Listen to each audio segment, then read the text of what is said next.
Hello, class. This is going to be chapter 2. Chapter 2 is an important chapter. We're going to talk about time management, and this is a skill or a tool that you can apply not only to student life, but professional life, personal life. So it's definitely one of the most important chapters that we'll cover. I like to start off every chapter with a quote. This is a quote by Maya Angelou, and it says, "All great achievements require time." If you ever listen to different people who have achieved something, whether they be athletes or actors or scientists, they usually will say that they've devoted time to their craft. Any start to success begins with telling the truth about what is working in your life right now and what isn't. So if you have anything going on in your life right now that isn't working, reflect on that. Success in anything in our lives starts with recognizing our pitfalls and taking action to improve. In this class, I want to say that at times it'll go by very quickly and you might feel that there will be just too much reading and writing to do, but the reality is as what you will learn throughout this class will spread into your other classes and even your personal life. And time is one of those skills that you will learn how to manage more properly. What are some of the things that you're going to be covering in this chapter? Managing your time, setting and achieving your goals, the ABC daily to-do list, overcoming procrastination, planning and organizing, and dividing your time by personal, work, and academics. Let's talk about time management. Every single person in the world has 186 hours devoted per week to their responsibilities.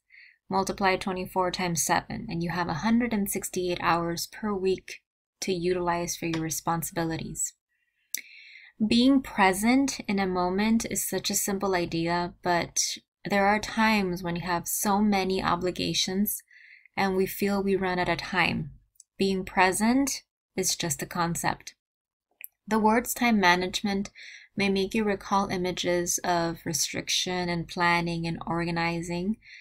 You might visualize someone in your life who is really good at managing your time, just leaning over you and telling you what you're supposed to be doing. But time management is actually a tool that can empower you, allowing you to do everything that you want to do at your own pace and from your own choice. It just takes thinking about and making conscious choices.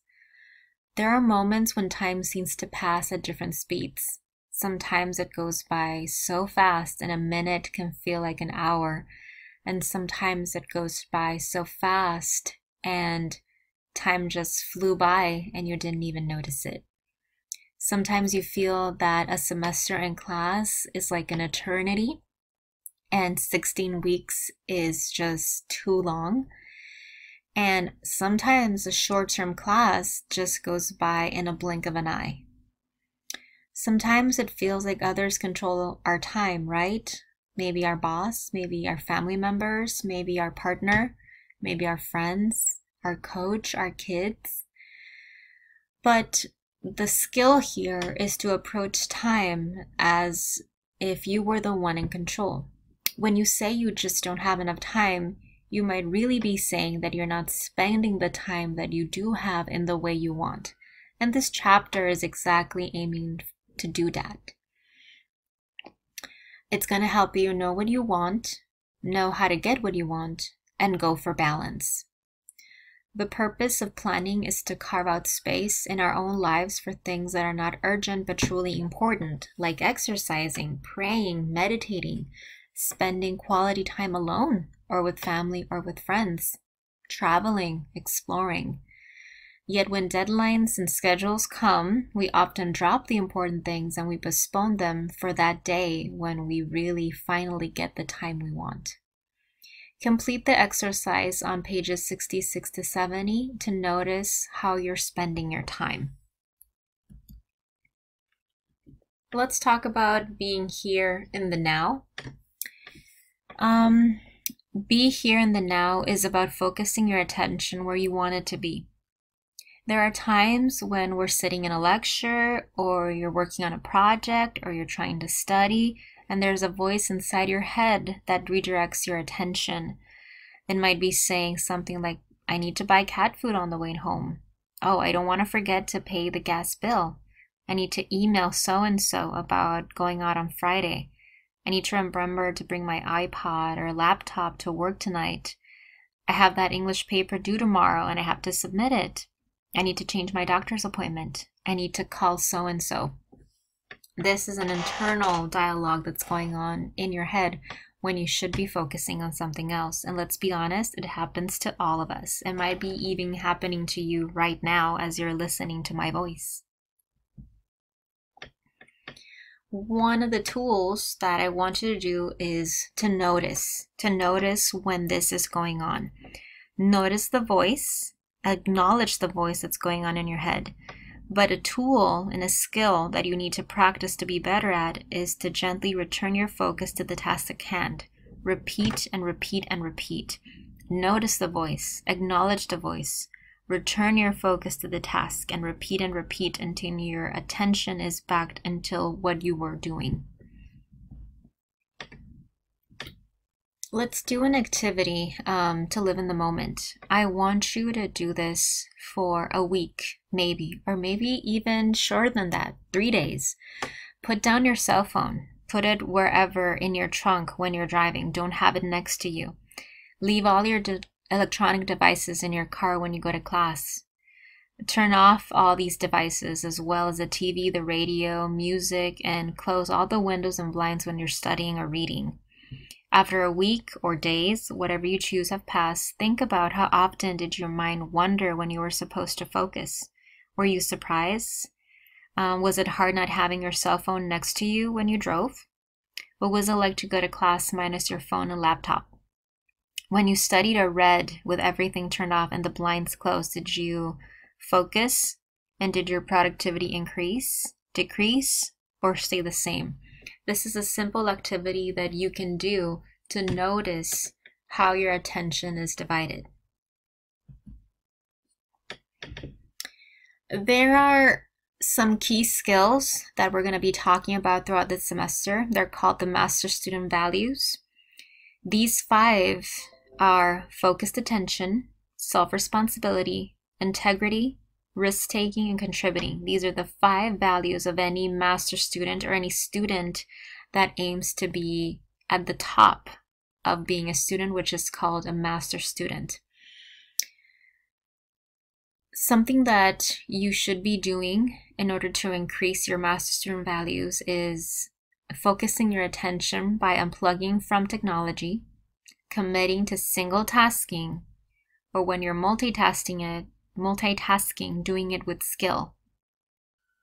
We're going to be talking about these values as we continue throughout the semester. Let's talk about setting and achieving goals. Many people have no goals or only vague, idealized notions of what they really want. Ideas such as, I want to be a good person, I want to be happy. When the goals are non-specific, we may become confused about the ways to fully achieve them. Your goals have to be as real as a car engine. There is nothing fuzzy. You can see them, feel them, and hear them. You can take them apart. You can inspect them. Goals can be every bit as useful as real as an engine. If you really want to meet a goal, take it apart, inspect its parts, and physical actions that you need to make for the goal to happen. There are many methods for setting goals. You're about to learn one of them. This method involves writing down your goals and experiment and modify as you see fit. Exercise. Write down your goals. Writing them down greatly increases your chances of completing them. Write down specific goals. State your goals in writing as observable actions are measured results. Think in detail about how things will be different once your goals are met. Suppose that your goal is to become a better student by studying harder. Now translate that into action. Say, for example, I will study 2 hours for every hour I'm in class. Specific goals make it clear. Number 3, write goals in several time frames: long-term, possibly 5 to 20 years, mid-term, 1 to 5 years, and short-term, a year or less. Write goals in several areas of life. If it's only career or only personal, one area will be one-sided. They might have success in one area, but they're neglecting the other. This is something that experts in the field say. To avoid this, you have to set goals in a variety of categories. Number 5, reflect on the goals. Every week, take a few minutes to think about your goals. Perform spot checks. Check in with your feelings. Check in for alignment. Check in for obstacles. Move into action. To increase the odds of success, take immediate action. Decrease the gap between stating a goal and starting to achieve it. The best way to take small, achievable steps you can make right away. And have dates and deadlines. Write them down in a calendar or planner that you consult daily. Number 7, reward yourself with care. Maybe after spending some long nights writing a paper, after you turn it in, reward yourself by sleeping in. But the goal has to be met in order for the reward to be effective. Get back to benefits. Achieving a long-term goal such as graduating from school poses a special challenge.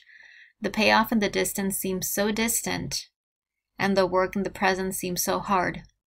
So have visible reminders of the benefits of the goal where you can see them. Maybe post pics of caps and gowns around your calendar, your planner, or your refrigerator. Let's talk about the ABC to-do list. One of the most effective ways to stay on track and actually get things done is to use a to-do list. I know I use a to-do list for every week, for every day of the week. Before I start a week, I plan out my Monday, Tuesday, Wednesday, Thursday, Friday, Saturday, Sunday activities as best as I can, and I have that list with me.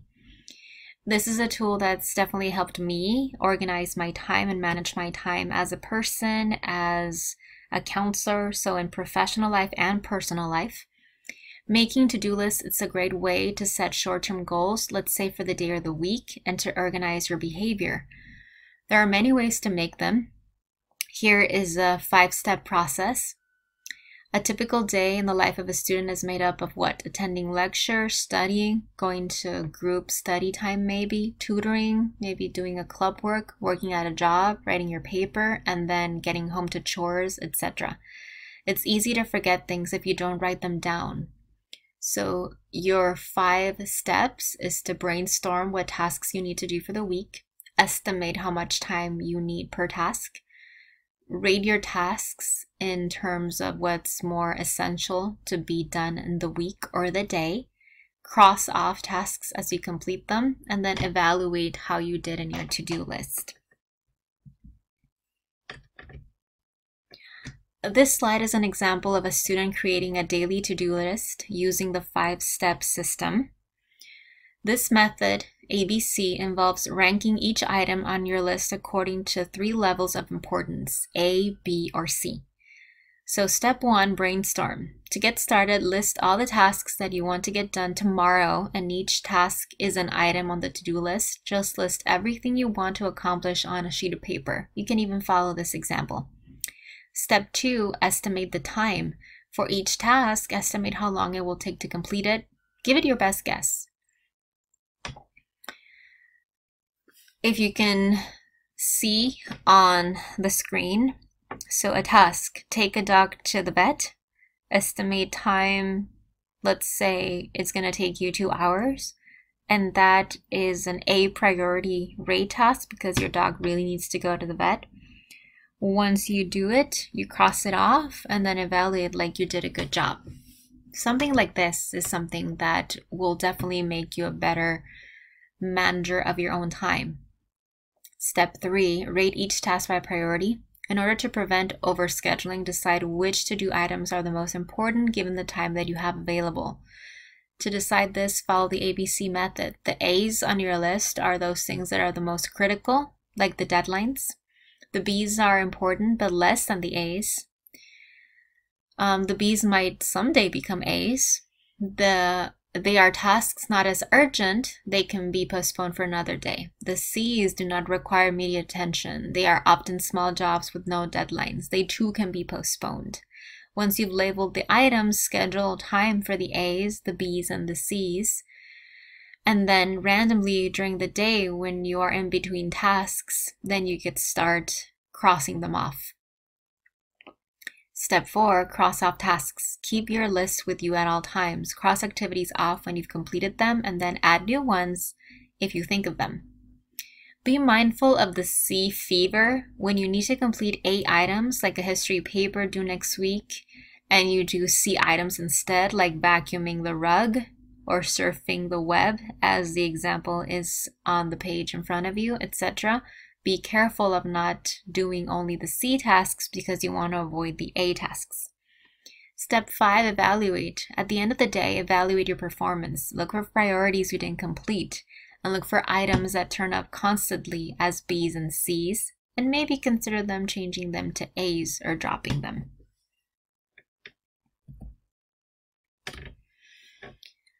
Some of the advantages of the ABC to-do list.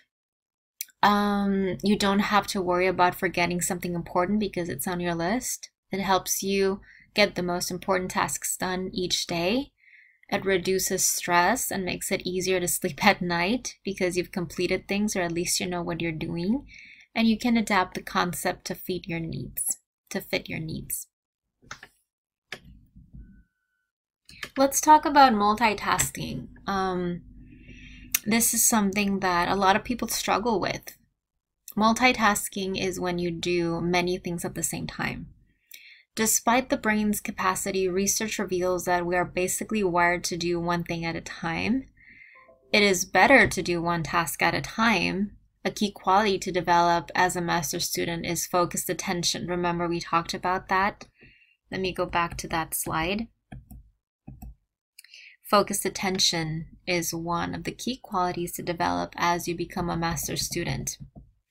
Multitasking, sometimes it can be dangerous. People who text while driving have more accidents. Multitasking, it is much harder than it looks. We definitely want to be more in the present and the be here and the now. We definitely want to unplug from technology. We want to train our brains to focus on one task at a time. Notice at what moment you get distracted and mark the page where you left off. That's a tool that you can use as you study. Let's talk about using a long-term planner, or just the idea of using a planner. This slide summarizes 5 steps to making longer range planning, not just week. It could be a week, but maybe even a month. A good example is a college term or an academic year. Students may make commitments to specific classes for the ensuring items. Use these tools to help students make better choices. This planner, find your own, make your own, buy one. Enter scheduled future dates that you have. Possibly look at all the syllabuses you have. Look at the deadlines and make sure you write them down in your planner for all the classes you're taking this summer. Create a master assignment list. Maybe you want to have, or you have different assignments due the same week. So create a master assignment list for all of your classes. Include non-academic events as well. We all have personal lives. And definitely divide and conquer using the ABC list, to-do list, so that you know what you're doing each week. On pages 79 to 81, you have a month calendar. You can use that to block out times for academic events, study groups, meeting, due dates. I know I couldn't be an effective counselor, let alone an effective professor, without a planner. I have a planner and I have a to-do list. Definitely 2 things that you can use in order to plan your time better. That way there are no surprises. For some students who are very tech inclined, you can use a planner on your iPhone, on your smartphone, and make sure it alerts you to important events. The point is to have a planner of some sort.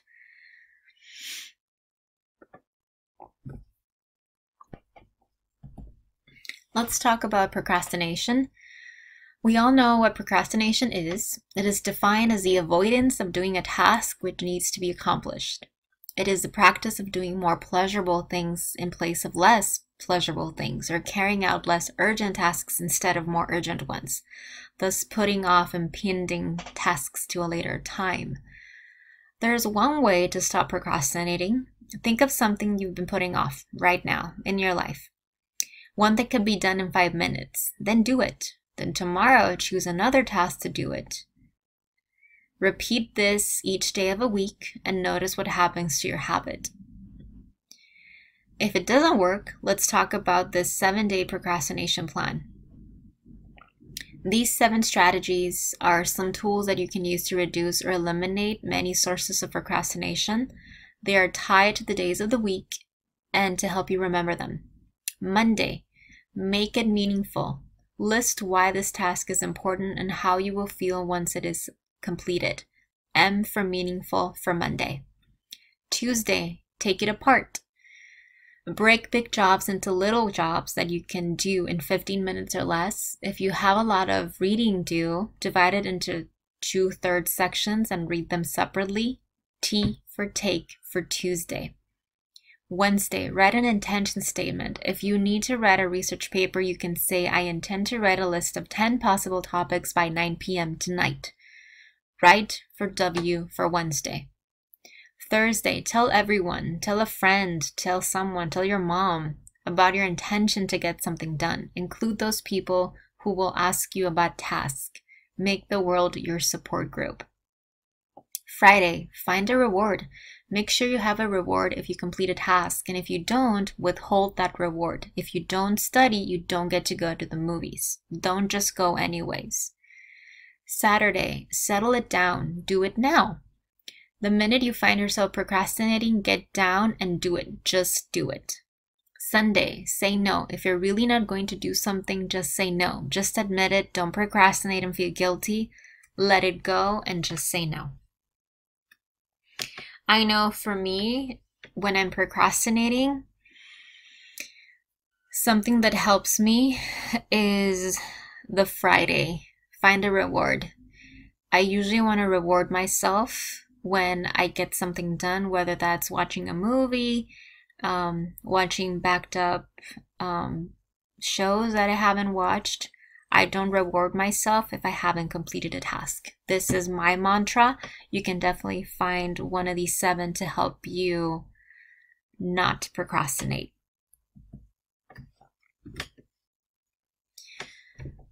The student's #1 academic problem is for others at work, at home, in relationships to procrastinate. Everybody procrastinates. Overcoming procrastination is a challenge. This slide summarizes the first 7 tools in the book. So discover the costs of procrastination. You probably are doing a lot of work before the deadline. Discover your procrastination style. How does it happen for you? Trick yourself into getting started. Just start it. Find something that you need to do and just start it. Sometimes feelings follow action. You want to feel good about your studying. You're starting something that you need to do, not bad because you haven't started it.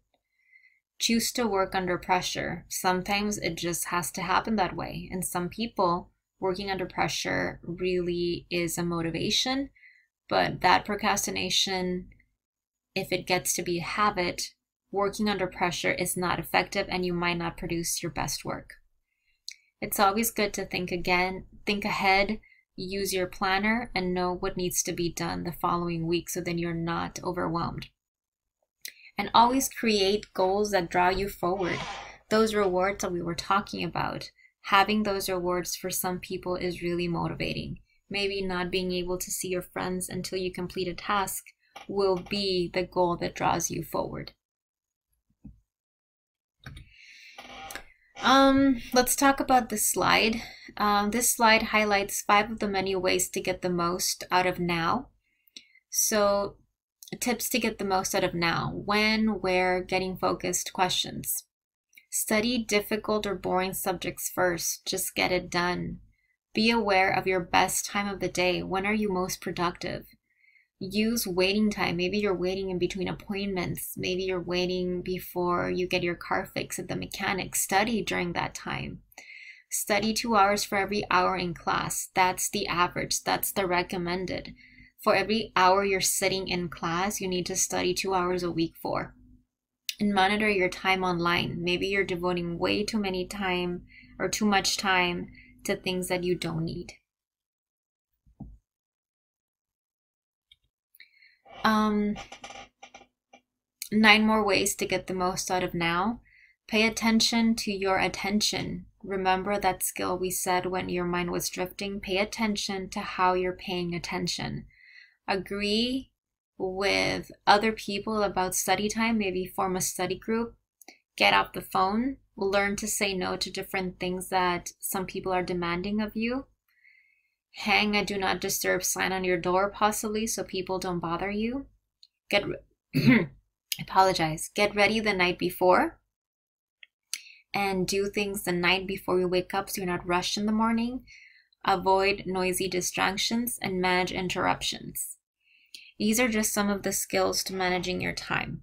I want you to definitely read the entire chapter. Listen back to this chapter presentation and let me know on the Blackboard discussion board if you have any questions.